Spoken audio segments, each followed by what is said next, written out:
Well, howdy, howdy, howdy, nearly senior citizen here. Greetings, boys and girls, and welcome to this, a brand new day. Yes, indeed, a brand new day. Let me move my mouse pointer down to the notification section of my Windows 10 install. It is 7:14 a.m. I like to start my vlog at 6:30. So it's 7:14 on Wednesday, the 17th of January. I had some troubles earlier. I was trying to talk and I couldn't do it. I tried to say January and instead my mouth wanted to say October and my brain tried to repair that to say no, it's December, while at the same time knowing it's January. So it's been an interesting morning. And by interesting, I mean terrifying and frightening. Actually, it's not terrifying and frightening. It's just been a morning, and that's a very, very good thing. I've been giving my hamsters some water and food and making sure everybody's okay. And Bobo Jr. is old, and I leave him alone mostly because I don't want his fur to fall out again. He's already gone 95% bald. All of his fur fell out. And I don't know what happened because he didn't have ringworm or anything. It's just all of his fur fell out. And so I figured he was stressed. So I took him out of rotation from showing him on camera and all of his fur grew back. And so I've just been leaving him alone because he's getting to be an old man. But I check on him periodically because I don't want him to just be neglected. And then especially I don't want him to be neglected and then die and then I don't find out about it until it's like, what's that smell? So I check on him and he's getting older. I picked him up and I moved him to the other side of his cage where I'd put some food because I wanted to see how he did. And he walks slowly and wobbly and kind of shaky. So he's up there in age now. His orange and white fur is largely grown out from his mid-body back, and it's just his gray undercoat for that part of his body. He's getting up there, but he's had a long, full life. He's doing well, so that's a very good thing. I'm glad he's doing good. I'm glad the hamsters that I have are still doing good. I just wish little Squeak Jr. hadn't died. But I am so dry this morning, and my sincere apologies. But in the cage next to me, I'm going to pick up, and I'm going to see if I can move the cage. I have not finished transferring Mama Squeak here into a new bin cage. I'm kind of afraid of moving her into a bin cage again because I had to take her out of the bin cage she was in because she was chewing on the bottom of the bin. And you can't have her chew a hole in it or I've got to throw the thing out. So I took one of the rescue hamsters who hadn't made it into a bin and I swapped her into that cage and moved him into the bin. She's not chewing through the bottom of the regular cages, thank goodness. So I'm not quite sure what I'm going to do. I'm going to try putting her in a different one, but if she chews on the bottom, I've got to keep her in one of these smaller cages. But she is a sweetheart, aside from her bad habit, hello, of chewing on the bottom of cages. But this is the second time I woke her up. She fell asleep earlier and I picked her up because I love hamsters and I had to pick her up to say hi. And now I've opened up the cage and picked her up again. And now everybody's had a chance to say hi to Mama Squeak. Yay! Mama Squeak, who used to be called Little Squeak herself until she got pregnant. She had she had went into heat. And here, just a minute, don't crawl on the back of my hand. I can't put you in the cage that way. She had gone into heat and escaped from her cage at that time. I didn't have very good cages at that point. And she made it into the cage of a male hamster, and he used and abused her, and when we found her she was very abused. But she had babies not long after that, and so we changed her name to Mama Squeak, and then one of her babies clicked and squeaked when she was born, and that was Little Squeak Jr., who of course has died of wet tail not that long ago. So yay, she's outlived her children. At least one of them. I don't know about the rest of her kids. I've given away a ton of my hamsters to move here, I had to give away to various pet stores rescues of my own. So that's why now, once we got in here, I started taking in rescues, because I felt so sad. Not because I had to give away mine. And that's just sad. So I pick them up when I can. What can I say? Another thing that I did want to say, though, if I can remember where I put them. Oh, I put them over here. My apologies. Let me pick these things up off the floor. Ugh. Ugh, especially this one, because it's really, really heavy. I credit a couple things for, I talked about this yesterday with my hand being paralyzed, since it was just completely dead for over a year. A couple things I credit for that. One of them is cannabis use. At that point, I was able to have a lot of cannabis. And so I was able to smoke quite a bit. And so my body was filled with THC. And I think that really helped my nerves grow back quite quickly. Because they told me that if I did not have the use of my hand in 5 to 7 years, to not lose hope because nerves grow back. It was 2 years ago, and I've got maybe 1 or 2% deficit. So I credit cannabis use and not giving up, because they just said to put my hand in a brace so that it didn't, contract or dangle, and then that becomes the default rest state. And my back is killing me now. So, it's not been a very good back day, and I'm kind of cold because I only put on 1 shirt this morning. Yay! I have to put on 2 now because I've lost so much weight. I'm freezing all the time. Except for when I'm burning up, which happens a lot.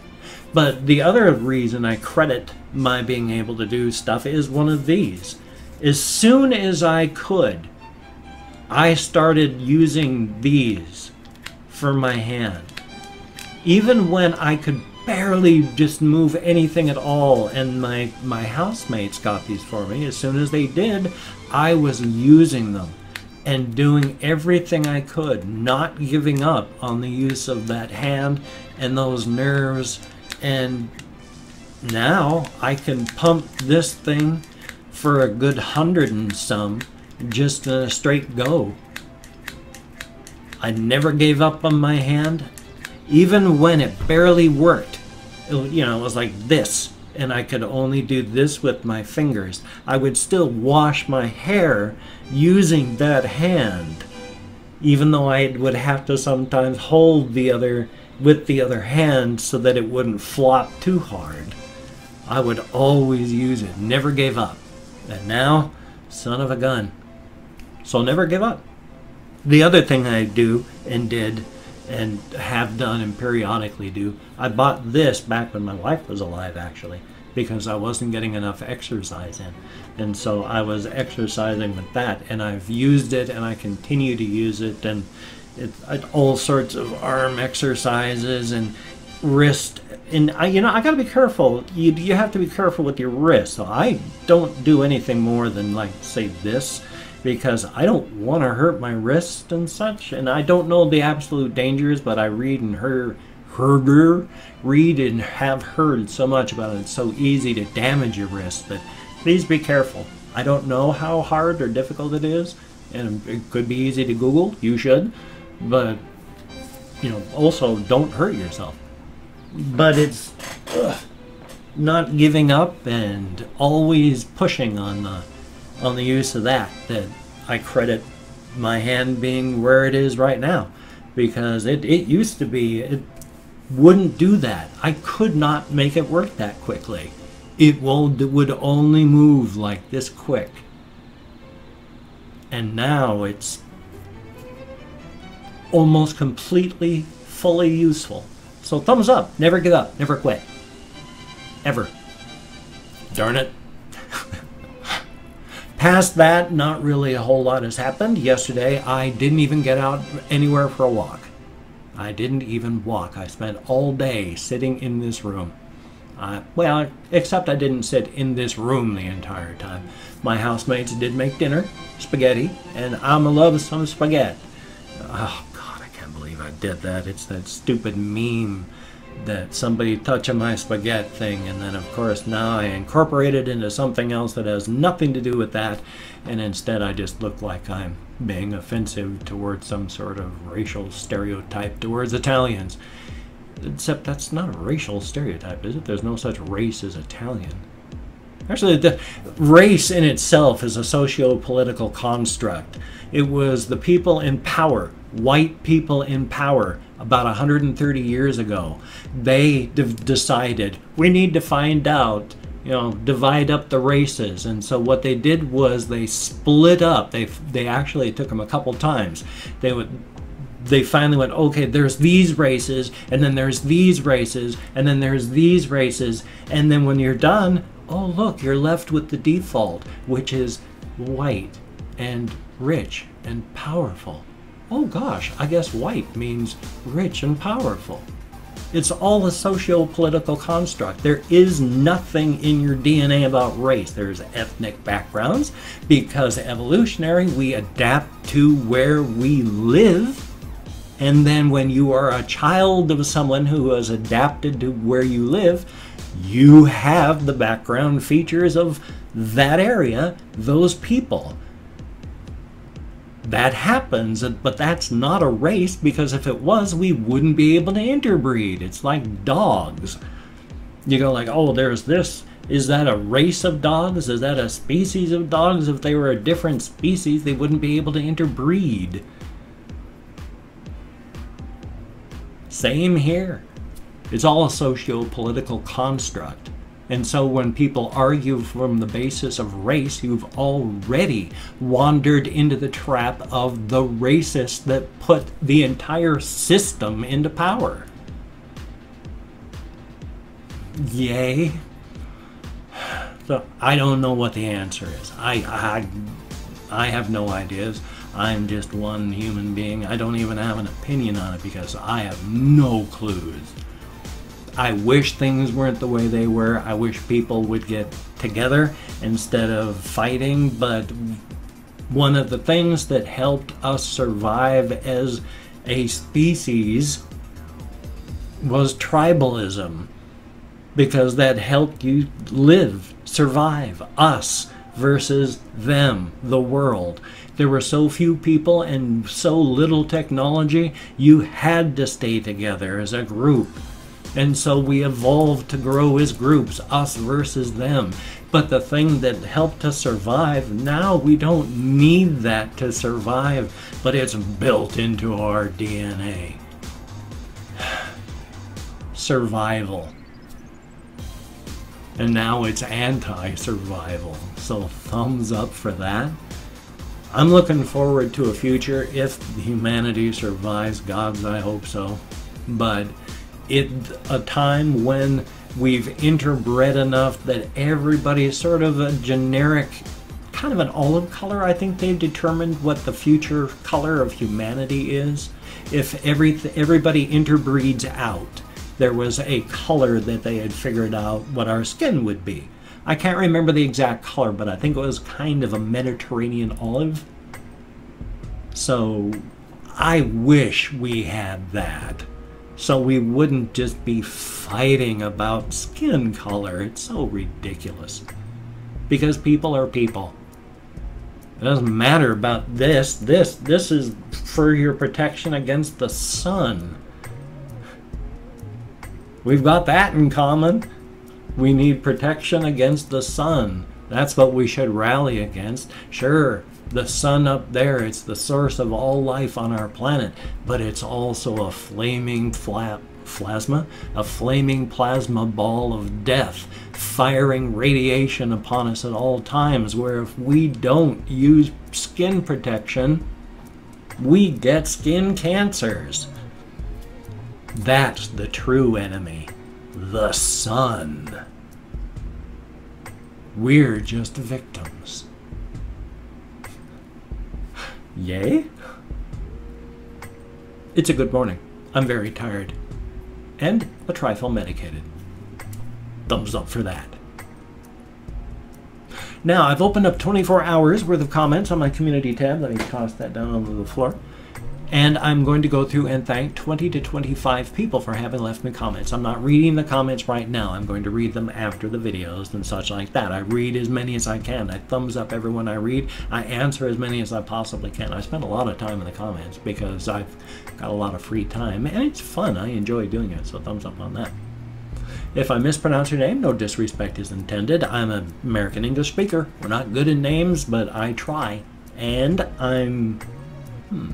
I can't remember what else I was going to say about that. Otherwise, it was just saying I'm not worrying about the content of the comment, be it a good comment, a bad comment, an indifferent comment, the fact that you left me a comment. Thank you very, very much. It is appreciated. So we're going to start off with Lange, I sure hope, L-A-N-G-E, Jan, thank you very, very much. And Little Goonie, thank you very much. Greatly appreciated. Val F, thank you. And then Calico _ Jack, thank you very, very much. Thomas S, greatly appreciated. Dark Equation, sort of. You spelled equation very oddly. In fact, that's like a palindrome in the middle of it. That's a very cool name. Thank you very, very much. And then Tiffany is lame?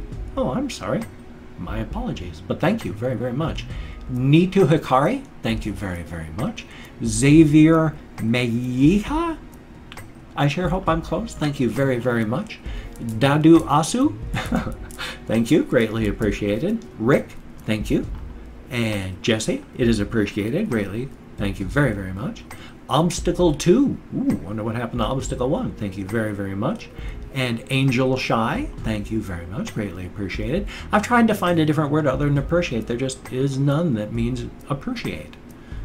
Liam Foster, thank you very, very much. And Ryan, thank you, greatly appreciated. Phylactics, I think it's pronounced. Thank you very, very much. Bertram, greatly appreciated. Prasata, thumbs up and thank you. And White Azure, ooh, that's kind of a cool name. Thank you very, very much. And Kami Kuma, thank you, greatly appreciated.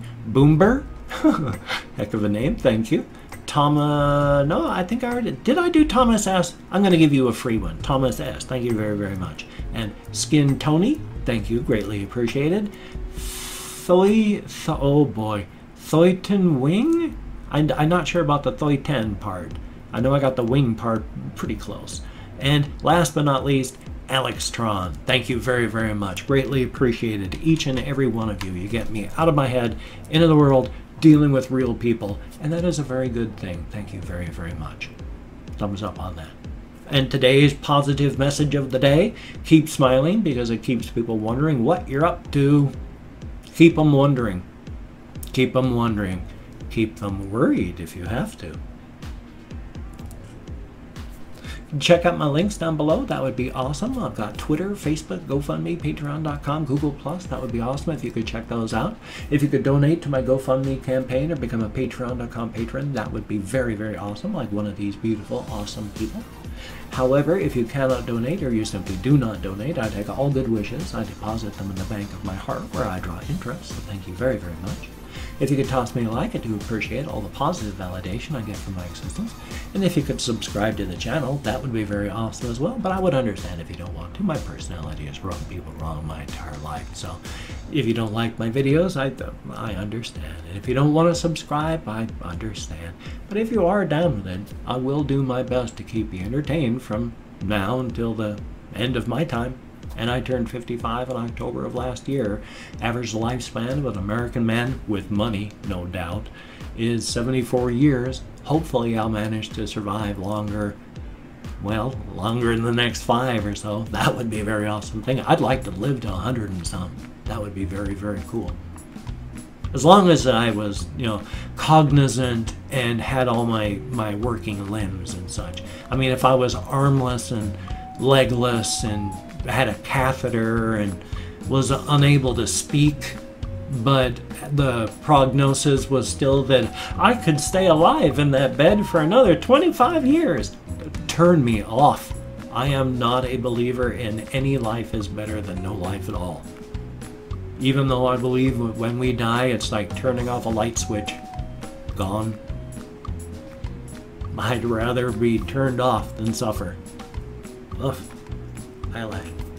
Anyway, I've got a reaction video coming up on the channel. I've got a game video coming up on the channel. If I don't fall asleep, fat chance, then I'll have a game video up on my game channel. So here's hoping. So you take care. Have a great day today. I will see you on the flip side, and that is a very good thing.